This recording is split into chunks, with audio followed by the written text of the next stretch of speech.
os tipos climáticos brasileiros e se relaciona muito, né, com as aulas de bioma e com as aulas de relevo, né? E eu vou relembrar um pouquinho aquilo que eu passei nas últimas 3 aulas, porque são temas que andam bem em paralelo. Lá no começo, nas primeiras aulas, eu falei dos conceitos de latitude e longitude, que também vão ser relevantes para a aula de hoje. Começando pelo conceito de latitude, que na cartografia são aquelas linhas horizontais, né? Também chamadas de paralelo, elas dão essa coordenada de latitude, que são divididas em relação à linha do Equador. E é esse paralelo que divide o planeta em hemisfério sul e hemisfério norte. Lembram disso? Hoje a gente vai utilizar para se referenciar na aula de climatologia, né, de tipos climáticos brasileiros, a gente também vai utilizar o conceito de latitude. Mas não custa nada lembrar também do conceito de latitude. A gente não vai usar o conceito de latitude hoje, mas é sempre bom para fazer o contraponto ao conceito de latitude. Só para a gente relembrar, o conceito de latitude são as linhas verticais. Elas também são chamadas de meridianos e são traçadas nessa posição aí vertical, como eu tinha dito antes. E a linha divisória, né, o ponto de divisão, é o meridiano de Greenwich, né, que ela é a referência que divide entre o hemisfério ocidental e o oriental, que é oeste e leste. Beleza? Aí aqui um desenho que eu coloquei para a gente lembrar. Aqui na esquerda está a latitude, né, as linhas horizontais aqui, ó. Ao centro está a linha do Equador. O Brasil fica aqui. A linha do Equador, no conceito de latitude, ela é considerado o grau zero. Então, se você sobe, você chega até 90 graus. E se você desce para a linha do Equador, você chega a menos 90 graus. Já na longitude, que a gente não vai usar na aula de hoje, mas eu só estou relembrando, o divisor é o meridiano de Greenwich. O meridiano de Greenwich, que é o grau zero. À esquerda, a oeste, a gente diminui os graus, né? Fica negativo, vai até menos 180. E se você vai a leste, a gente aumenta os graus, né? Fica os graus pela positiva, até também 180 graus. Beleza? Tem mais 2 pessoas. Quem está entrando, só lembrar, coloca o nome no chat com a turma ou lá no grupo do WhatsApp, tá bom? Relembrando outro conceito que a gente deu na aula seguinte, que a gente falou de formas de relevo. Lembrando que as principais formas de relevo são montanhas, planaltos, planícies e depressões. Também vai ser importante para a aula de hoje. E aqui tem um desenho que eu também trouxe naquela aula e explico um pouco. E por último, no nosso TBT, nas nossas lembranças, os biomas. Essa foi a última aula. E aqui eu trago um mapinha também com os principais biomas brasileiros: Amazônia, Cerrado, Mata Atlântica, Caatinga, os Pampas e o Pantanal. Enfim, para começar a falar de clima, a gente tem que, na verdade, primeiro, saber os fatores que influenciam a formação dos climas, né? Por isso que eu falei, eu trouxe aí nessas lembranças alguns fatores que se relacionam com os climas, né? Que influenciam na criação, no desenvolvimento climático, na formação climática, melhor dizendo, nos países, né, nos lugares. E esses são os principais fatores, né, climáticos. Existem outros fatores que eu vou até trazer como lembrança no final, mas que são importantes também. Eu trago aqui novamente o conceito de latitude. Lembra que eu falei que isso ia ser importante para os fatores climáticos? O conceito de latitude é bem importante. Junto dele, trago também altitude, que aqui a gente pode também chamar como relevo, vegetação, massas de ar, continentalidade, maritimidade e correntes marinhas. E aí eu vou explicar cada um a latitude, só para relembrar novamente.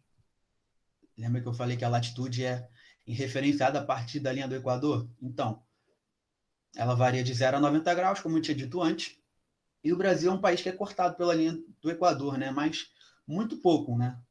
A boa parte do país está abaixo da linha do Equador. Tem 7% só do Brasil que fica acima da linha do Equador, lá nos estados do Amapá e de Roraima. E o resto inteiro do país está abaixo da linha do Equador. Thaís, você quer falar?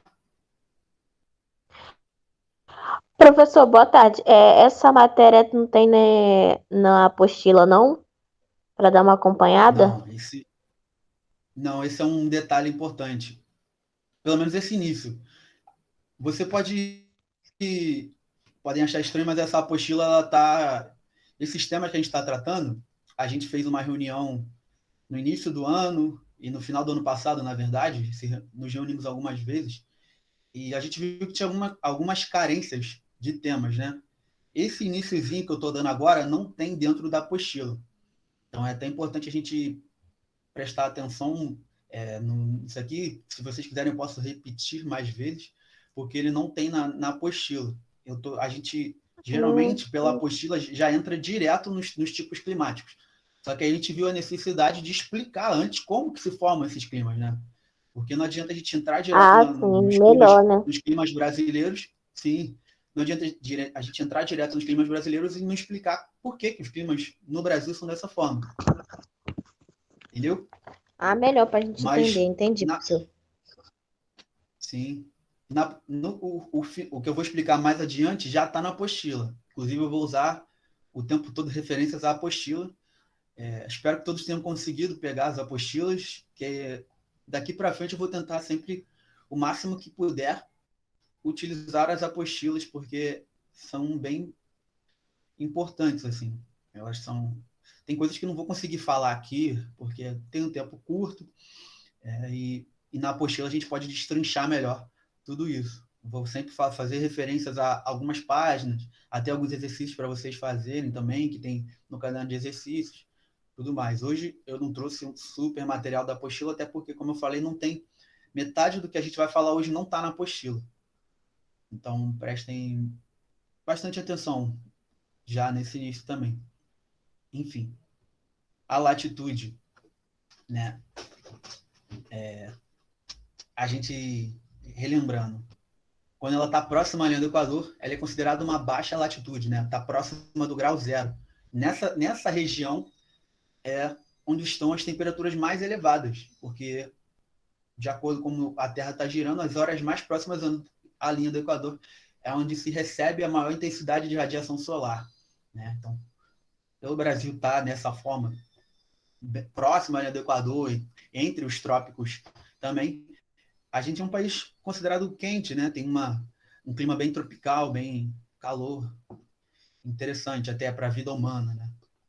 E lá nas altas latitudes, né, que é onde estão distantes da linha do Equador, é que estão as temperaturas mais baixas do planeta, né?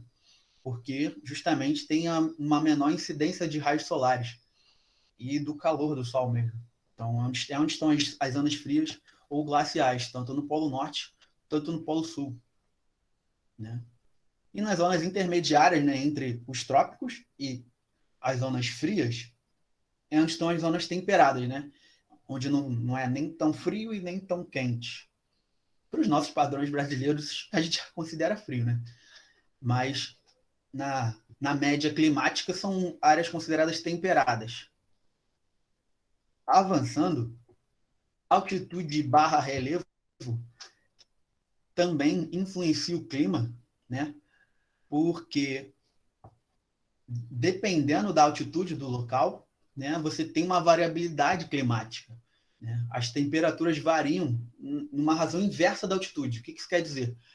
Quanto maior a altitude, quanto maior a altura do relevo, menor a temperatura. Né? Quanto você sobe mais, diminui mais a temperatura. Isso em todos os aspectos mesmo. Né? Se a gente tivesse a oportunidade de estar dentro de um avião com janelas abertas, que é uma coisa impossível, mas, sei lá, tem aviões de paraquedismo, por exemplo, que voam a 1.000 metros de altura. Lá é uma área já considerada bem mais fria. Inclusive, eu coloquei até escrito aqui: a cada 1.000 metros, a gente diminui a temperatura em cerca de 6,5 graus. É bastante. E se a gente vê grandes cadeias de montanhas, por exemplo, sei lá, pega uma foto do Everest, Peguei uma foto do Pico do Aconcagua, que fica aqui na América do Sul. Todos esses lugares, se vocês forem ver lá em cima, tem neve, porque fica bastante frio, né? E está mais próximo às camadas superiores da atmosfera, o ar fica mais rarefeito também. Isso tudo favorece, né, uma diminuição do calor, né? Diminui a sua capacidade de conservar calor. É por isso que a altitude também tem esse poder de influenciar o clima, né? O Brasil, como é um país que tem baixas altitudes, né, na média, é um país que tem como média de altura 500 metros. Assim. Não tem nada sobrenatural assim, de altura no Brasil. A gente tem alguns picos excepcionais em alguns lugares. A gente tem o Pico da Neblina, lá em Roraima, né, no Monte Roraima, que chega a 2.994 metros. E aqui no Sudeste mesmo, né, no Pico das Agulhas Negras, que chega a 2.771 metros. São os pontos dissonantes do Brasil. No geral, o resto ou está em planícies, lembra da aula de relevo que eu falei? Está em planícies ou em planaltos que não chegam a alturas ou altitudes superiores a 500 metros. Então, essa média de altitude baixa favorece a climas mais tranquilos, mais amenos, a temperaturas mais calorosas, né? E também a forma que as cadeias de montanhas estão dispostas, né, pelos territórios, e aqui em específico do Brasil, pode dificultar ou facilitar a circulação dos ventos. Se a gente for perceber, e mais para frente eu vou falar disso também, esse Pico das Agulhas Negras fica numa serra chamada Serra do Mar, né? E a Serra do Mar divide praticamente, né, o clima de São Paulo e do resto do centro-sul do Brasil para o Rio de Janeiro, que tem um clima bem diferente. Quem já foi a São Paulo consegue ter uma noção de como é diferenciado o clima dos estados do Rio e estado de São Paulo, mesmo sendo tão próximos, mas os climas são bem diferentes. Assim. São Paulo é mais frio, não só pela cadeia de montanhas, São Paulo está acima do nível do mar cerca de 500 a 800 metros, isso já dá uma mudada na temperatura, e também por causa da cadeia de montanhas da Serra do Mar, que dificulta a chegada dos ventos que vêm lá do Atlântico ou até do sul do Brasil, que favoreceriam a um aumento do frio, né? Os ventos polares. E a gente fica aqui com o nosso calorzinho carioca. A vegetação também é outro fator que influencia na variabilidade, né? Dos climas, assim, na diversidade de climas. Áreas com concentração de florestas, né, tendem a ter temperaturas mais tranquilas, mais amenas, né? Isso se nota até em lugares mais urbanos, né? Se você está lá no centro do Rio e vai passar lá dentro do Campo de Santana, você consegue notar uma diferença da temperatura do Campo de Santana para a área do entorno ali da Central do Brasil, do Saara, que realmente parece o Saara às vezes, de tão quente. Mas se você chega lá no Campo de Santana, você vê que está um clima mais tranquilo, né? Porque está numa temperatura mais ou menos por causa das árvores. Isso numa grande escala, numa larga escala, por exemplo, uma floresta, como é a floresta amazônica, sem precedentes o nível de temperatura que fica. Fica bem mais tranquilo, mais ameno. Também favorece, né, as chuvas, né? Porque a árvore está ali fazendo aquela evapotranspiração, então ocasiona uma maior intensidade de chuvas. E, enfim, ela também cria uma barreira, né? A entrada da radiação solar no solo. Então, fica uma coisa mais agradável, né? Vamos dizer assim. Então, dessa forma, a vegetação consegue ser uma influência no clima. E a gente vai ver daqui mais para frente, esse exemplo até que eu dei da floresta amazônica, ela é bastante influenciada pelo clima. E é uma relação dupla, né? O clima influencia a formação da floresta e a floresta influencia no clima, né? Uma relação que, tipo o ovo ou a galinha, a gente não sabe qual influenciou qual primeiro, mas, enfim, uma relação dupla. aqui já, mais para frente, outro fator climático de bastante influência para o desenvolvimento e para a variabilidade dos climas são as massas de ar, né? As massas de ar são grandes porções de ar que apresentam condições internas de temperatura, pressão e umidade, que são relativamente homogêneas, e elas são influenciadas pelas regiões onde são formadas. Como um exemplo, uma grande massa de ar, por exemplo, que se origina lá da Antártida e vai percorrendo todo o Oceano Atlântico até chegar no sul do Brasil, por exemplo, ela tem por características ser uma massa de ar bastante fria. A gente deve escutar bastante esse termo aí assistindo, sei lá, um jornal, e quando tá vendo aquela grande chuva,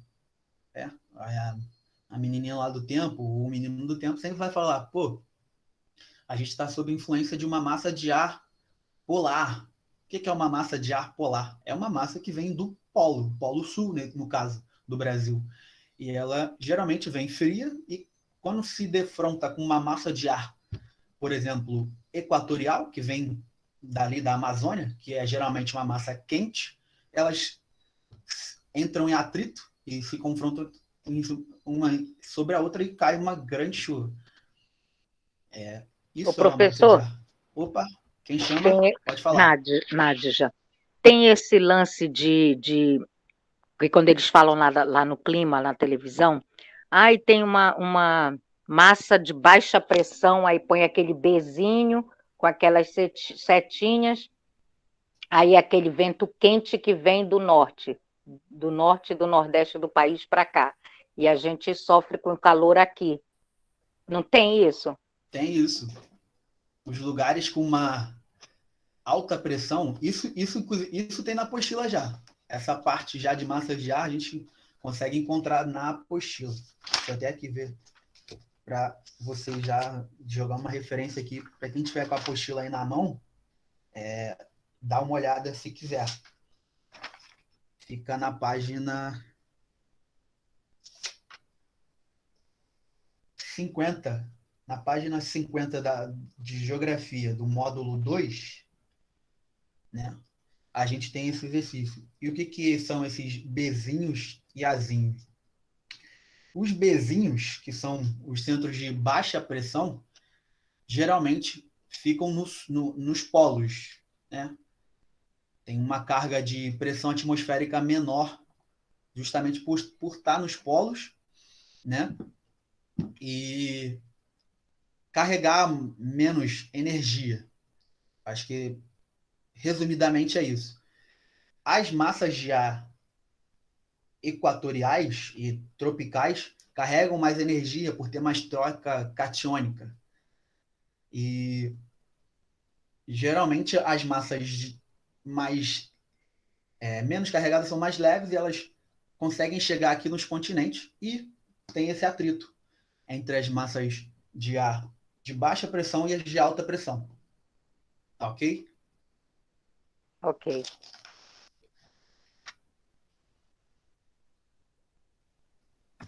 Avançando.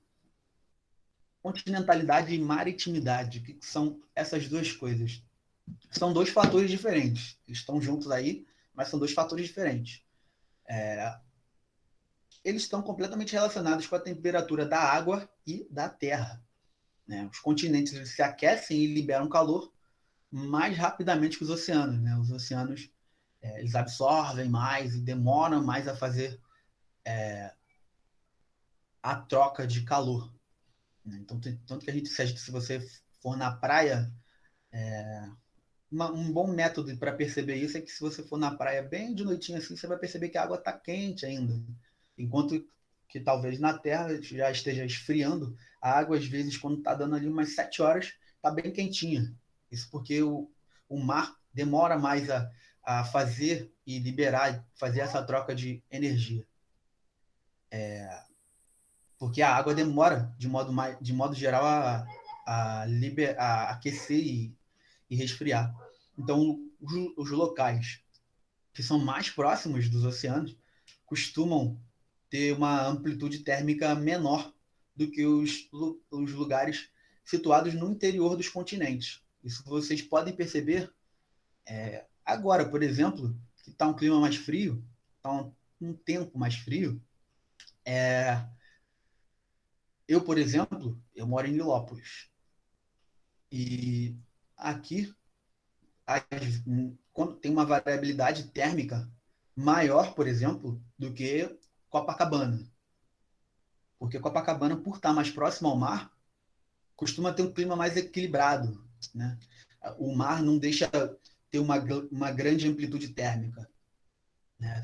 Fica mais equilibrado. Lá, quando tiver frio, vai estar um frio mais tranquilo do que aonde vocês moram, por exemplo. Eu acredito que todos devam morar na zona norte, subúrbio, ou até zona oeste.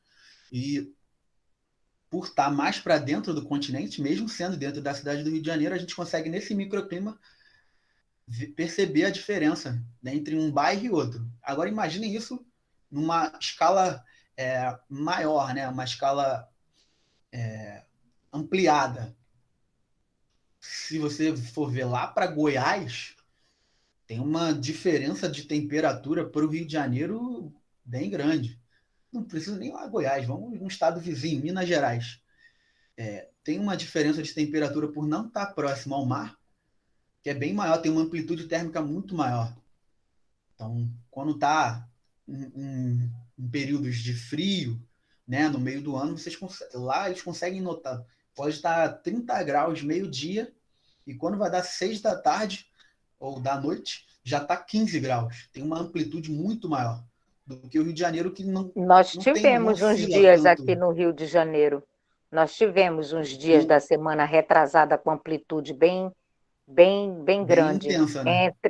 Mesmo De estando. dia estava marcando 32, 31, 32 graus e à noite, assim, tipo de madrugada, estava marcando 16. Um dia inteiro costuma mesmo.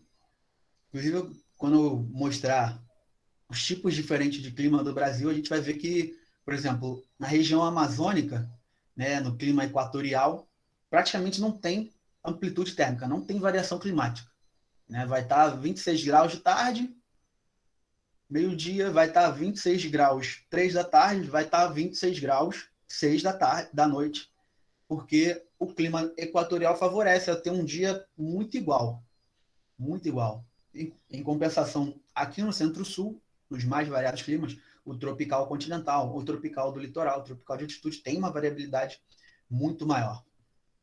Mas vamos avançar para a gente chegar já nessa parte, para a gente tentar chegar hoje. Por último, né, dos tipos e fatores climáticos que influenciam, né, os climas, estão as correntes marinhas. E assim como as massas de ar, né, elas tem uma característica que consegue influenciar o clima no local que atua. Então, ela é bem similar àquilo que eu falei da maritimidade, né? Mas por um fator que não é só o vento que influencia. Tem as correntes marinhas que são independentes, né, do que está acontecendo fora do mar. Ela tem uma relação mais direta com a Lua e com o movimento de rotação da Terra, que forma as correntes marinhas e consegue influenciar também, né, nas correntes marinhas, né? Uma corrente marinha que se origina assim do Equador pode, por exemplo, elevar a temperatura, né, e a umidade de áreas litorâneas. Já uma corrente marinha que venha, por exemplo, de regiões frias do planeta, que também, sei lá, aqui no Brasil a gente tem muita influência de correntes que venham da Antártida, né, que são correntes frias, bastante frias. E favorece também climas mais frios ou consegue influenciar dentro do continente a formação de climas áridos e semiáridos, né? Uma corrente, por exemplo, que veio da Antártica, que vai até o Nordeste, vai levar um clima, vai modificar o clima lá no Nordeste, para vocês verem a relação de como o planeta está todo conectado, apesar da distância de milhões de quilômetros até,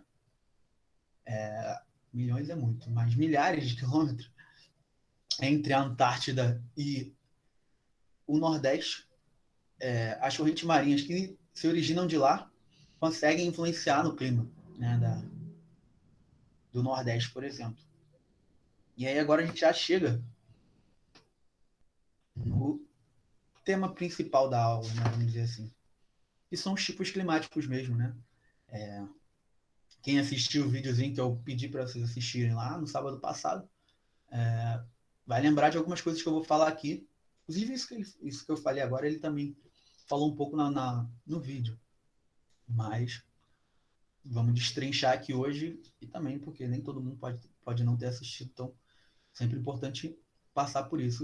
Falar dos tipos climáticos brasileiros. Eu expliquei como que eles são formados, né, as formas de criação dos climas, né, de influência do clima, né, citei a altitude, vegetação, massas de ar, continentalidade, maritimidade, correntes marinhas, e a gente chega na formação dos climas brasileiros, né?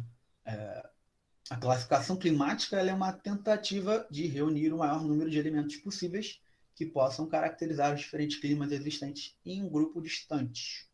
Ou seja, um clima, o que é um clima? É um local bastante grande que reúne características que são parecidas, similares. É basicamente isso que esse parágrafo quer dizer. Que características são essas? Temperatura, precipitação, que é o tanto de chuva que cai no local, radiação, que é o tanto de sol que irradia nesse local, e vento. Essas características combinadas formam um clima. Importante, quem quiser anotar, anote. E é feito a partir de zonas. Tem as zonas polares, que ficam nos polos mesmo, como o nome diz, Polo Sul, Polo Norte. As zonas temperadas, que é a zona intermediária. As zonas tropicais, né, que ficam nos trópicos, entre o trópico de Câncer, que fica lá no hemisfério norte, e a linha do Equador, a gente tem um trópico. Entre a linha do Equador e o trópico de Capricórnio, que fica aqui no hemisfério sul, a gente tem um outro trópico. Abaixo desses trópicos tem uma pequena faixa que são os subtropicais, e bem na linha do Equador a gente tem os climas equatoriais. Aqui no Brasil, os climas equatoriais, ou o clima equatorial, é basicamente o equatorial úmido, né? Em razão da grande extensão que tem o território brasileiro, tem variados climas, né?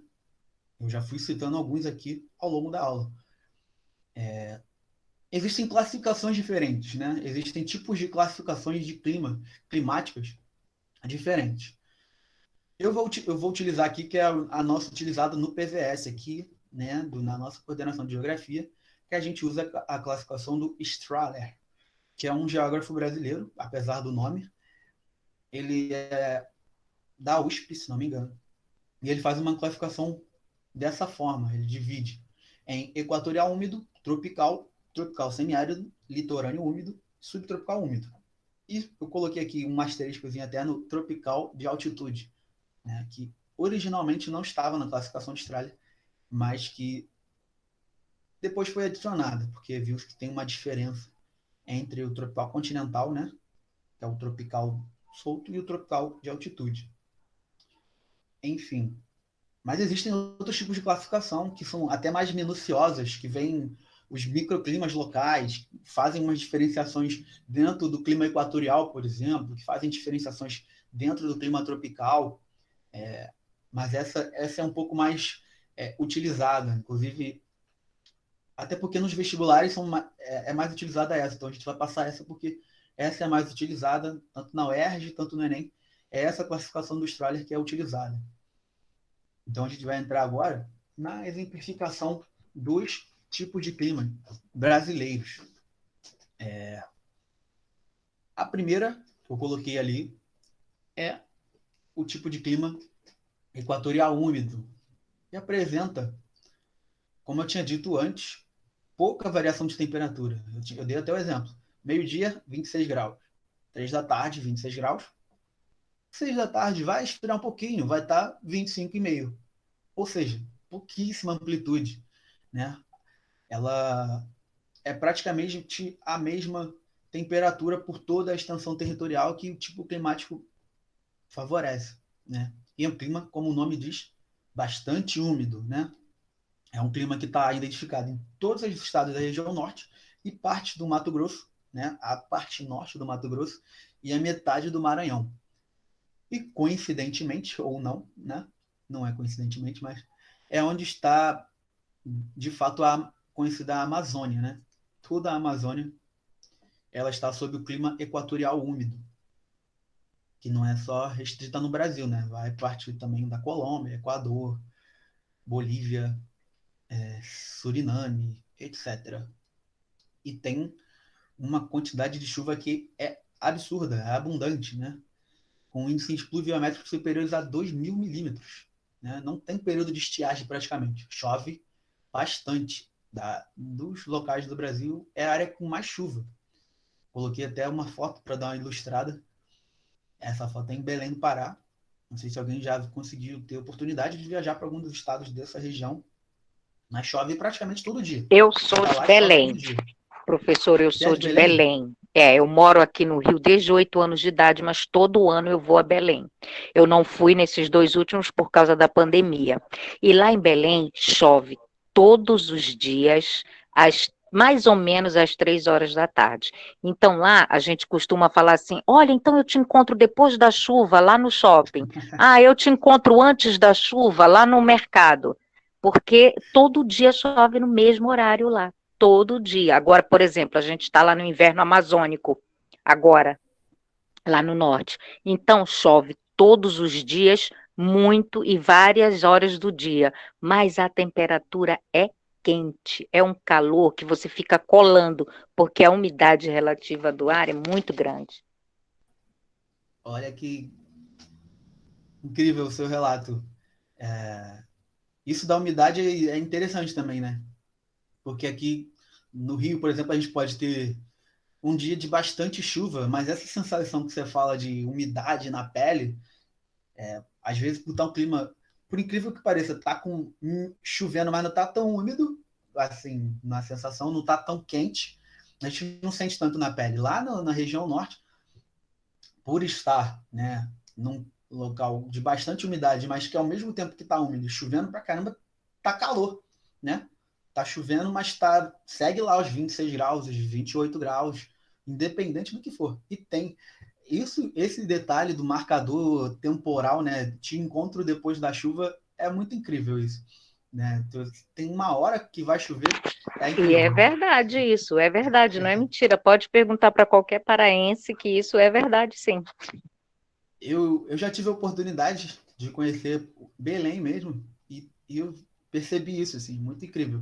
E até a hora que chove, as pessoas já começam a se organizar nas ruas, quem é camelô, coloca o guarda-chuva.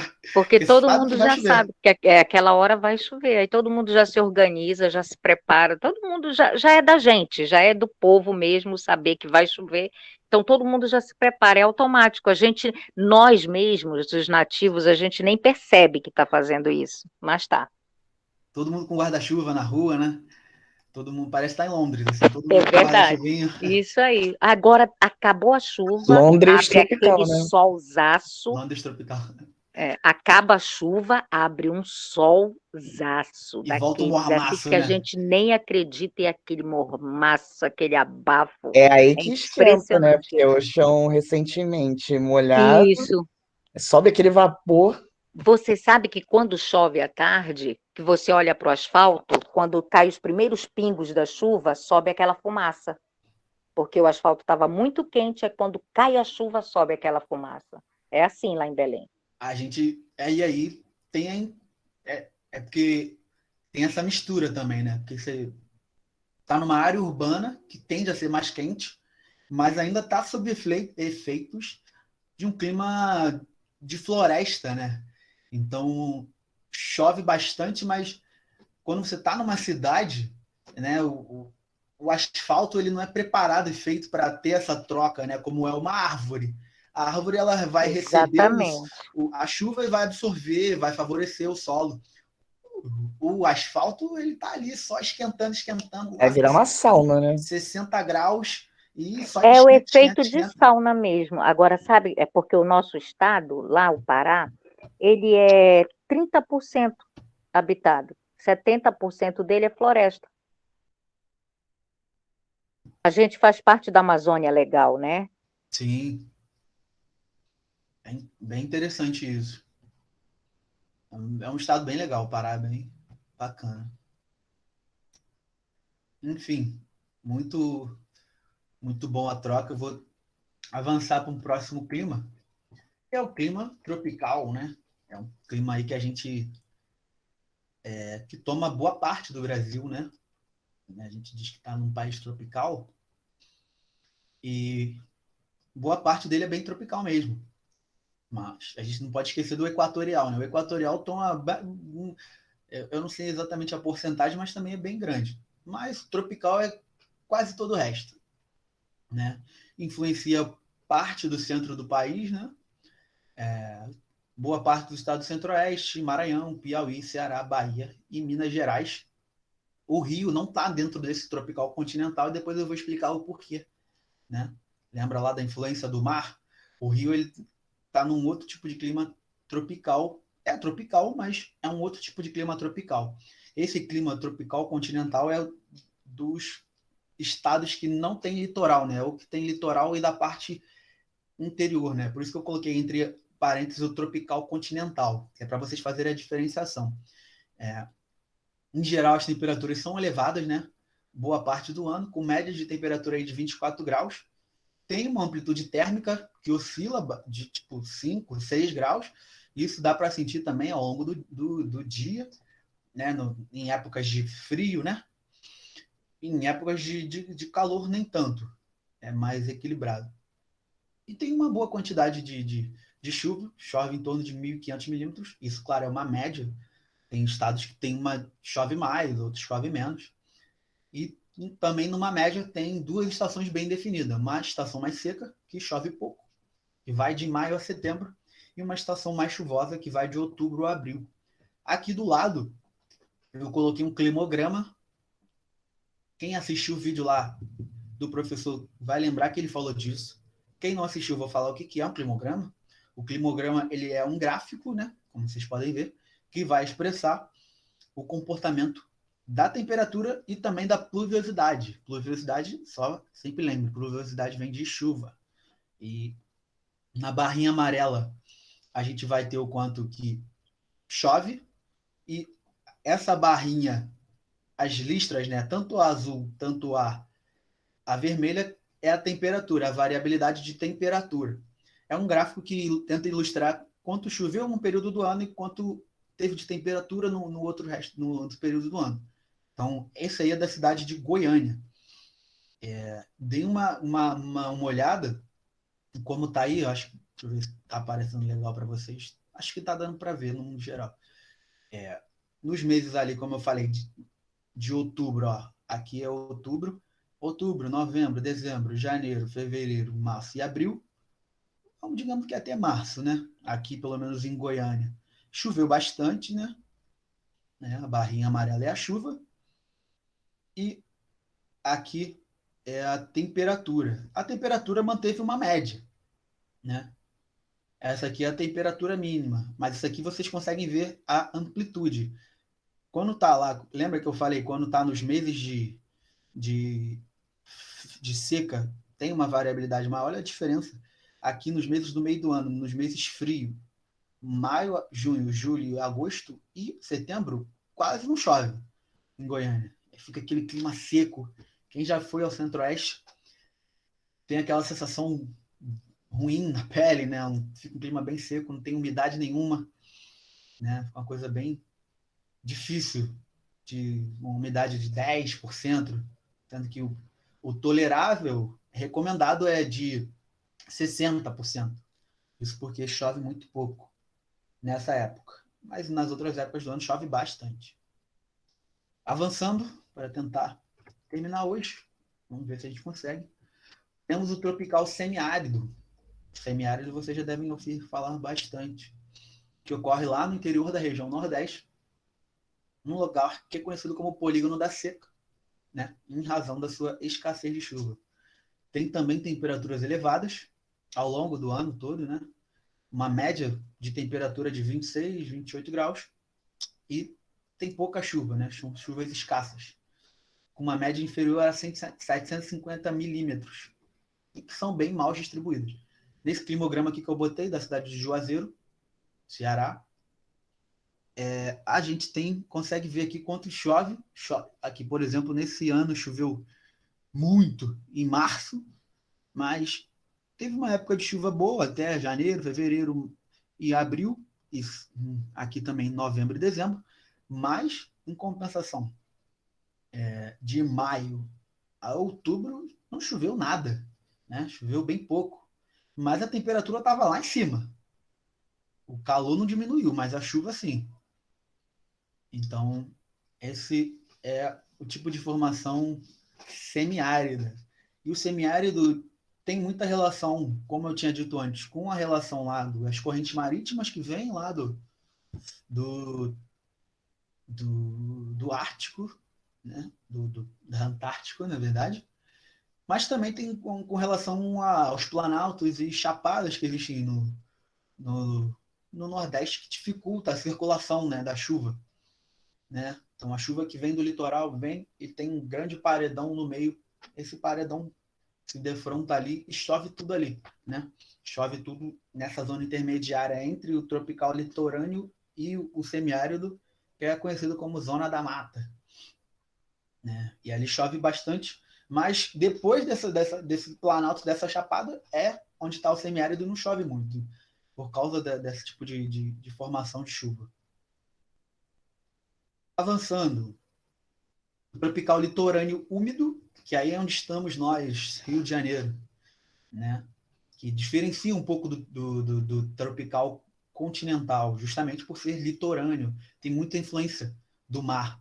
Também pode ser chamado de tropical atlântico, né? Por ter influência do Oceano Atlântico. E é um tipo de influência, de um tipo climático, como eu disse, que tem influência do mar, né? Que deixa ele mais úmido do que o tropical continental. Entretanto, a influência do mar ela pode ser diferente, depende da temperatura do mar, né? Inclusive, eu coloquei aqui duas cidades diferentes, coloquei além do Rio de Janeiro, João Pessoa, para a gente ter uma noção de como, às vezes, muda, mesmo estando sob influência do mesmo tipo de clima, né?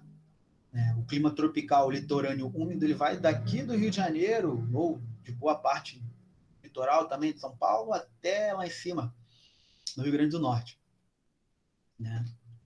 E tem uma temperatura elevada também, não deixa de ser tropical por causa disso, 25 graus. Tem chuvas regulares, mas são mais intensas aqui, né, na região centro-sul.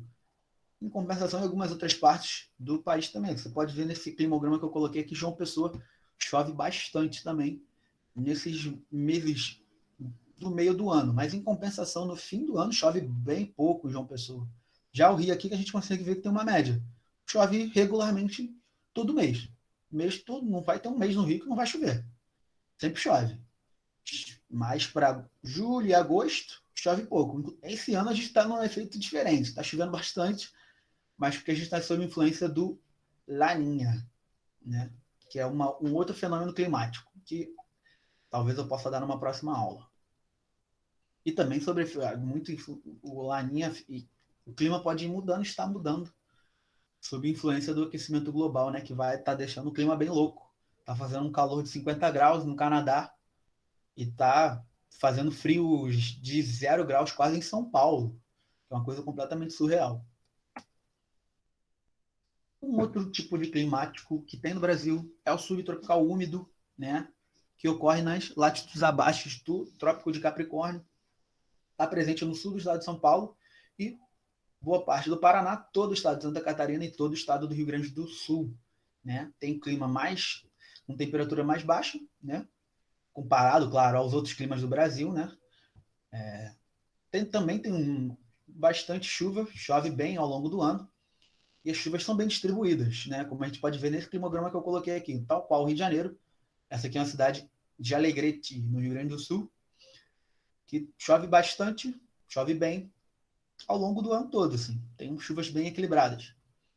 E as temperaturas giram em torno de 18 graus, né? São temperaturas tem uma alta amplitude térmica, né? No Rio Grande do Sul, por exemplo, a gente está vendo lá agora, tem lugar nevando, por exemplo, mas se você for no verão, no Rio Grande do Sul é um estado bem quente.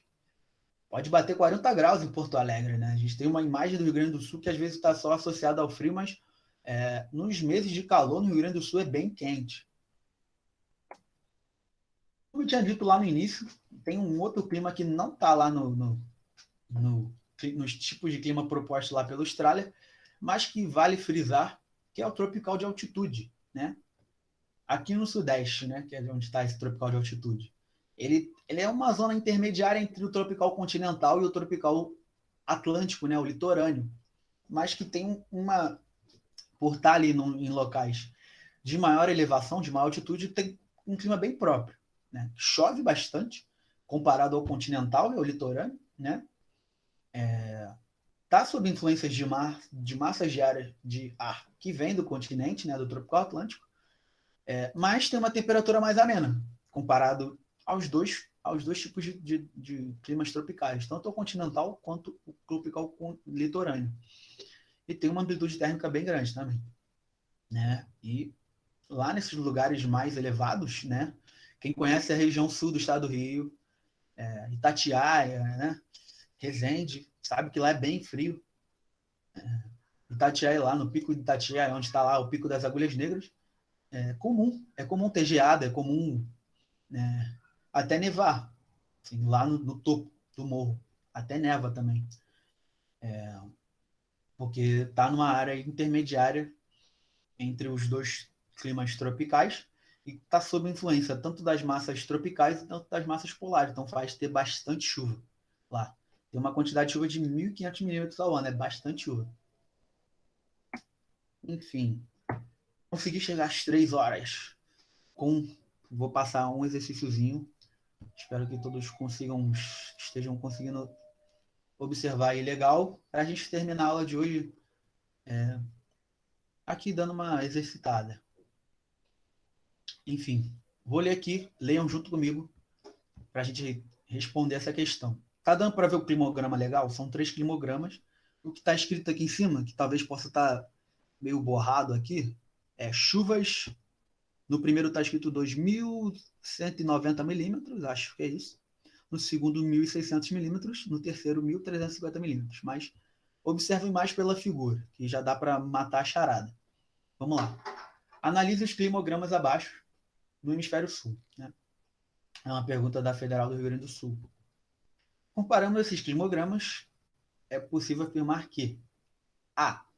O primeiro apresenta as variações mais significativas de pluviosidade em temperatura, indicando um clima equatorial úmido. B. O segundo apresenta uma relação direta entre pluviosidade e temperatura, indicando um clima com verões quentes e úmidos. C. O terceiro apresenta uma relação inversa entre pluviosidade e temperatura, indicando um clima com invernos úmidos, né? E baixa pluviosidade também, né? Faltou isso no finalzinho. O primeiro e o segundo, a letra D. O primeiro e o segundo apresentam condições de considerável pluviosidade nos meses de temperatura mais alta. E letra E. O segundo e o terceiro indicam variações significativas de pluviosidade e temperatura, com estações definidas para ambos. Se ficou confuso, pode ter ficado confuso, porque é muita informação, cada letra fala muitas informações. Leiam de novo. Quem já conseguiu matar a charada, pode tentar ir respondendo. O que vocês acham? Vamos lá. Para a gente poder ir destrinchando. Falei da letra E, não lembro se eu falei. O 2 e o 3 indicam variações significativas de pluviosidade e temperatura com estações definidas para ambos. Eu acho que é a letra E. Opção correta. Por que você acha que é a letra E? Porque um tá constante, aí o 2 também, apesar de ser uma curva diferente, aí eu acho que o clima está bem definido nos dois. Sim, tá correta a sua análise. O número 1, por exemplo, seria o clima equatorial, né? A temperatura não Isso, oscila muito e a chuva também não. Chove bastante sempre. A temperatura está ali, bastante também. O 2 pode ser, não sei, o clima, não sei, semiárido. Está chovendo bastante. Chove bastante num período curto. A exatamente. temperatura está bem elevada. Pode ser o semiárido. Então também, sim, está bem definidas as temperaturas. E o 3 pode ser um subtropical, né? Que a temperatura vai lá embaixo nos meses frios, e nesses meses frios não chove, quase nunca. Mas nos meses de calor chove bastante também. Então também pode ser um subtropical. Alguém mais se arrisca? Algum chute? Eu chutei a B. B de bola? Por quê? Vamos lá, o B. O 2 apresenta uma relação direta entre pluviosidade e temperatura, indicando um clima com verões quentes e úmidos. Foi o que eu interpretei, mas agora eu tô até pensando se eu mudaria essa resposta. Por quê? Vamos Porque, lá. na verdade, eu tava O entre verão B é e quente E também. e úmido, verão. Não é tão úmido aqui, ó. Se a gente reparar que aqui, ó, vamos lá, aqui, outubro, novembro, dezembro. Novembro, dezembro, verão. É quente pra caramba, mas não é tão úmido, não tá chovendo tanto. Então, É verdade. a metade da questão tá certa. Tem uma relação direta entre pluviosidade e temperatura. Choveu pouco, a temperatura aumenta. Mas o resto da questão é aí que tá a pegadinha. Não é quente e úmido. É bastante quente, mas não é úmido. Eu acho que eu foquei muito na primeira parte ali da resposta. Sim, as pegadinhas estão aí. A resposta é a letra E mesmo, como a Nádia colocou, pontuou, porque tem variações significativas de pluviosidade, né? Indicam, né? Aqui a gente vê tanto no 2 quanto no 3, chove pouco numa determinada época do ano, mas e chove muito regularmente numa outra temperatura, numa outra determinada época do ano, e também tem uma variação significativa de temperatura. Mesmo aqui onde está, digamos que seja o clima mais semiárido, tem uma variação bacana de temperatura, né? E tem estações bem definidas. Aqui a gente sabe que é bem verãozão, porque está bem calor e chovendo pouco. E aqui a gente sabe que é bem invernão, porque está frio e também chovendo pouco. Enfim, todo mundo de acordo? Ficou uma Sim, dúvida? tranquilo. Tem. Esse é o último slide mesmo. Se a gente quiser